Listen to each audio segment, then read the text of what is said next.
Marcus Levin and the reclusive writer were dead, but the Arconia's most cunning resident was still hiding in plain sight, orchestrating murders from the shadows.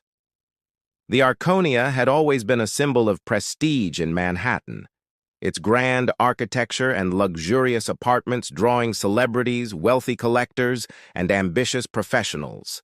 Yet beneath the polished marble floors and golden chandeliers, the building held a history of whispered secrets and unresolved scandals. Season 5 began with a tragedy that would shake the very foundation of the Arconia and thrust its residents into fear and suspicion. Marcus Levin, a prominent art dealer known for his sharp business sense and refined taste, was found dead in his opulent apartment. The discovery was shocking not just because of his status, but because of the unusual circumstances surrounding his death. Marcus's body had been placed meticulously on the Persian rug in his living room, his hands positioned with a strange deliberation, and a single playing card, the ace of spades, rested lightly between his fingers. The symbolism was eerie, suggesting a message or a signature left by someone who wanted the murder to be noticed. The building's residents were immediately on edge. Surveillance cameras, which had always captured every corner of the lobby and hallways, were mysteriously disabled that night. Security logs showed no unusual entries, no signs of forced access, and no indication of anyone entering or leaving Marcus's apartment around the time of his death. It was as if the killer had slipped through the cracks of modern technology, leaving only a chilling statement behind. Rumors began to circulate quickly, each more elaborate than the last. Some whispered about old grudges, rivalries among art collectors, and secret dealings that Marcus had kept hidden from the public eye. Others speculated that it was an inside job, that someone within the building itself had orchestrated the murder and carefully covered their tracks. Marcus's life, once thought to be glamorous and transparent, soon revealed layers of complexity. He was not only a dealer of fine art, but a man entangled in a web of rare and valuable pieces, some with questionable provenance. The day of his death, he had been preparing a highly anticipated sale of a painting so rare it had been missing for decades. Its estimated value was in the millions, making it a target for anyone bold enough to steal it. When investigators arrived at the scene, the painting was gone. It vanished without a trace, leaving authorities and residents alike puzzled. Marcus's apartment, normally a showcase of elegance, felt suffocating now, as if the walls themselves were holding their breath, concealing secrets that could only be revealed through relentless investigation. Detectives assigned to the case quickly realized that the Arconia was no ordinary crime scene. Each resident had a story, each hallway a hidden history, and every luxurious apartment could hold a clue or a trap. Marcus's death was only the beginning, a spark that ignited suspicion and fear among the people who lived in one of New York's most iconic buildings. The ace of spades, the missing painting, and the seemingly impossible entry all pointed to a deeper mystery. As the investigators began to unravel the initial layers, they understood that this case would challenge every assumption, test every theory, and reveal that in the Arconia, appearances were always deceiving. The building itself, grand and inviting during the day, now loomed as a labyrinth of secrets in the night, setting the stage for a season filled with twists, betrayals, and chilling revelations. The investigation into Marcus Levin's death quickly revealed that his life was far more complicated than anyone had imagined. Detectives discovered that beneath his polished public persona lay a network of relationships tangled with deceit, jealousy, and greed. Marcus had cultivated connections with collectors, gallery owners, and wealthy investors, but he had also made enemies along the way. Some of his business partners had suffered significant financial losses in deals gone wrong, while rival art dealers openly resented his influence in the market. Each of these potential suspects had motives that could lead to murder, but the challenge lay in proving involvement. Encrypted emails found on Marcus's personal computer hinted at secret negotiations and transactions that were not meant to be public. Some messages referenced hidden auctions, off-the-record sales, and the movement of priceless artworks that vanished under mysterious circumstances. Threatening letters were discovered in a drawer, some typed, others handwritten, warning Marcus to stop his dealings or face consequences. Even more puzzling were cryptic notations in his ledger, codes and symbols that appeared meaningless at first glance, but, when examined closely, suggested a meticulous record of people, dates, and transactions connected to some larger scheme. Investigators began to suspect that Marcus S. death was not an isolated incident, but part of a broader, more calculated plan. The residents of the Arconia, once welcoming and polite, became reluctant witnesses. Secrets they had kept for years began to surface under the pressure of police questioning. Some admitted to knowing Marcus personally, while others revealed overheard arguments or unexplained visits by unknown figures. The detectives noticed patterns in these accounts that pointed to hidden alliances and rivalries among the tenants themselves. The building, previously seen as a sanctuary of elegance and privacy, became a focal point of suspicion. Every resident's daily routines were scrutinized, from who entered the building at odd hours to who might have had access to Marcus S.'s apartment. As detectives dug deeper, they uncovered a startling connection to a series of unsolved thefts across the city. Paintings, sculptures, and rare collectibles had disappeared under circumstances that mirrored elements of Marcus's case: careful planning, no forced entry, and the absence of clear suspects.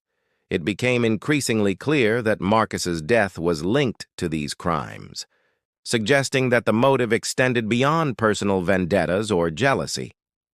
The investigators were now facing a criminal network operating within plain sight, one that exploited the city's elite and infiltrated spaces thought secure.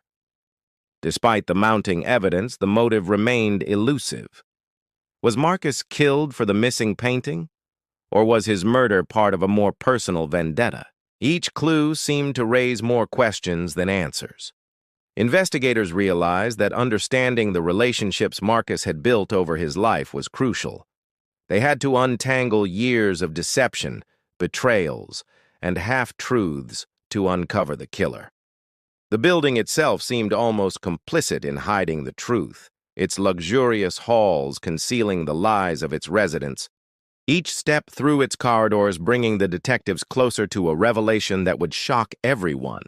The Arconia had become a labyrinth of suspicion and intrigue, and the detectives were determined to navigate it, knowing that the key to solving Marcus Levin's murder lay somewhere within its walls.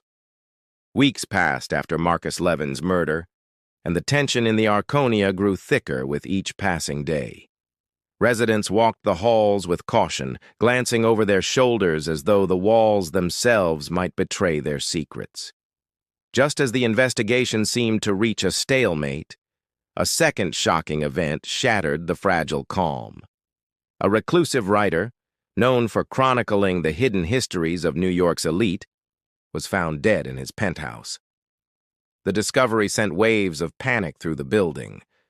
His body had been discovered in his study, slumped over a desk cluttered with notebooks, legal documents, and photographs.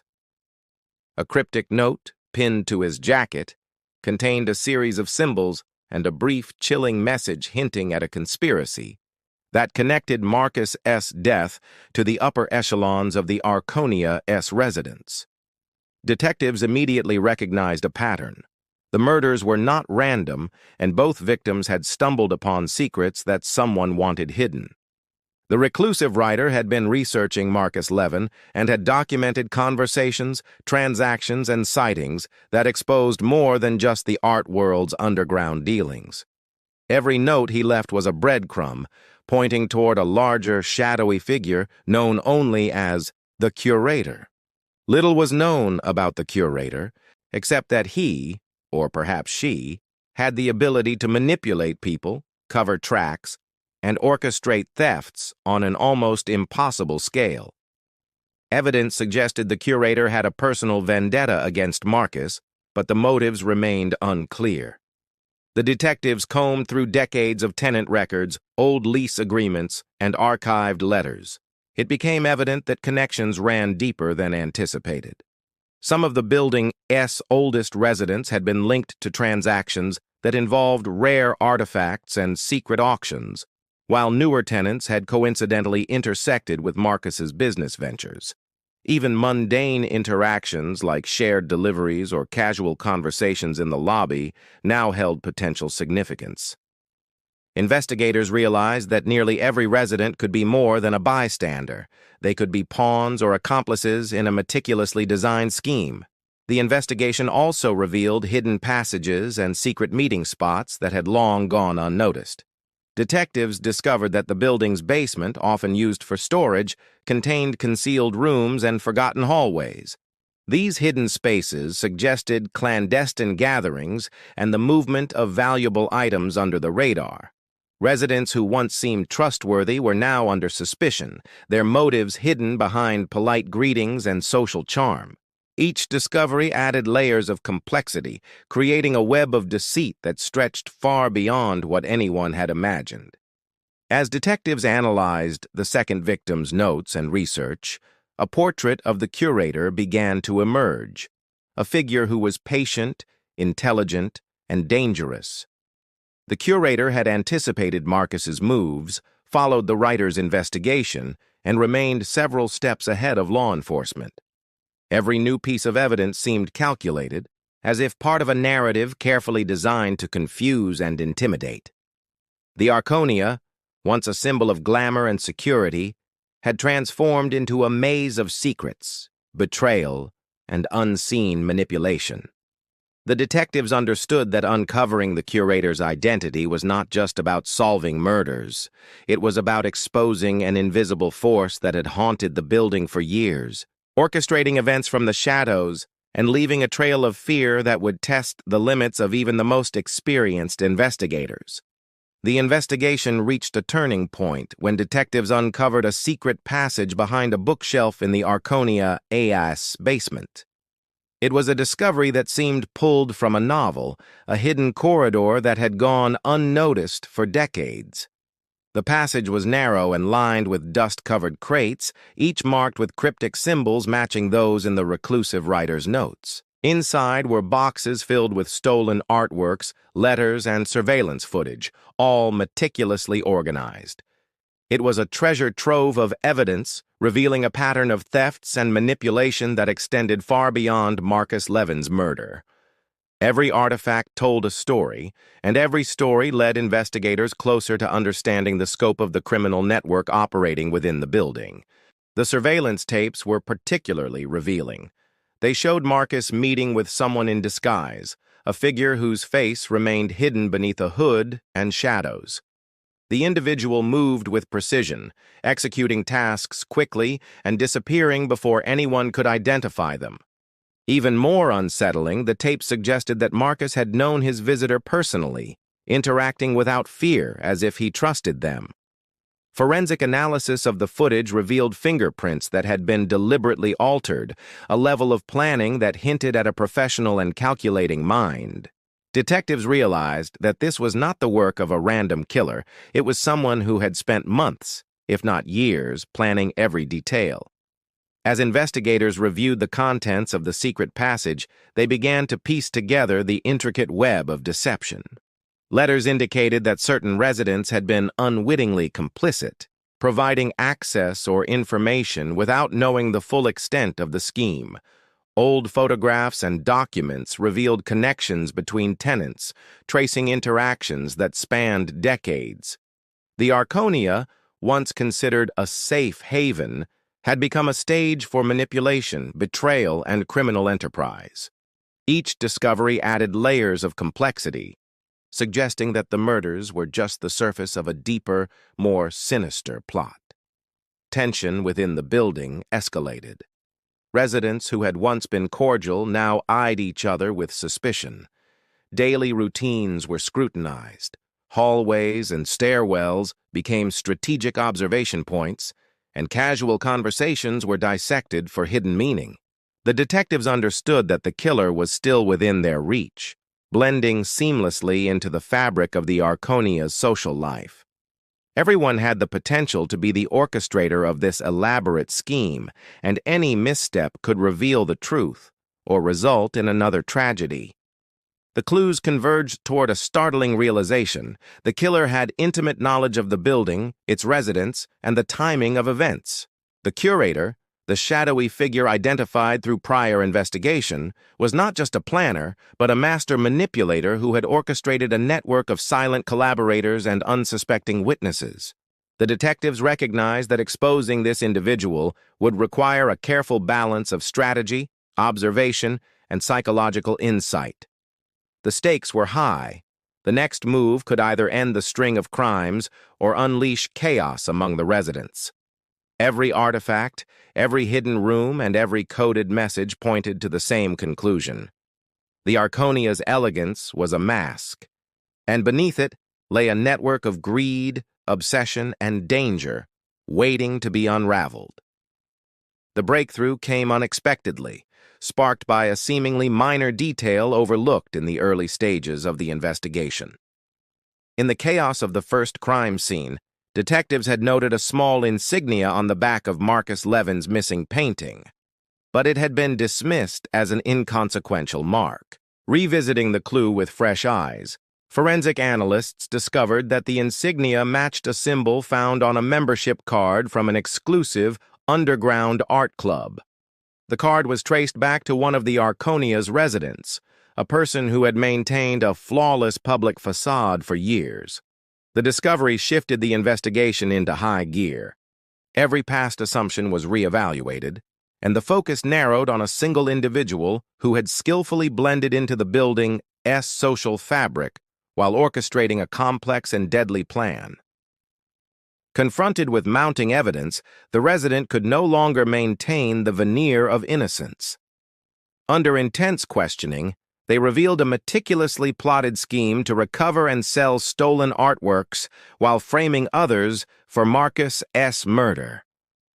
The confession unfolded a chilling narrative of obsession and calculated deceit. The Curator had manipulated relationships, tracked movements, and used fear and secrecy to control outcomes. The killings were not impulsive acts of rage, but calculated moves to eliminate anyone who posed a threat to their plan. Marcus had been targeted because he possessed knowledge and access to rare art pieces, while the reclusive writer had been silenced for uncovering connections that might expose the operation. The revelation shocked the building's residents, many of whom had prided themselves on their discretion and social status. The Arconia, long considered a sanctuary of luxury and refinement, had harbored a master manipulator who had exploited the trust and complacency of everyone within its walls.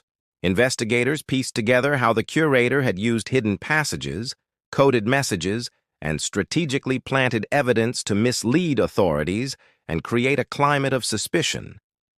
It was a testament to careful planning and an intimate understanding of human behavior.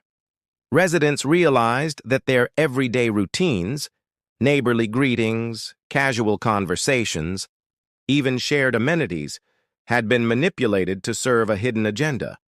The trial that followed was highly publicized, drawing attention to the dark undercurrents of wealth, obsession, and the art world's secretive dealings. The Curator's motives, greed, vengeance, and a lifelong fixation on rare art were laid bare, revealing the lengths to which someone could go to protect and profit from illicit acquisitions. Testimonies exposed the intricate web of deception, showing how a single individual could operate undetected amidst a community of seemingly vigilant witnesses. For the residents of the Arconia, the trial was not just about justice for Marcus and the writer, but a reckoning with the realization that appearances could be dangerously deceiving. In the end, justice was served. The Curator was sentenced, the stolen artworks recovered, and the building slowly returned to a semblance of normalcy. Yet, the Arconia's history had been permanently altered. The legacy of Season 5 left an indelible mark, a story of calculated murders, hidden networks, and the fragility of trust. For the residents and the world watching, it was a chilling reminder that behind elegance and luxury, darkness could lurk silently, waiting for the right moment to strike. The mystery of the Arconia concluded, but the echoes of betrayal and intrigue lingered, a permanent shadow on its storied walls.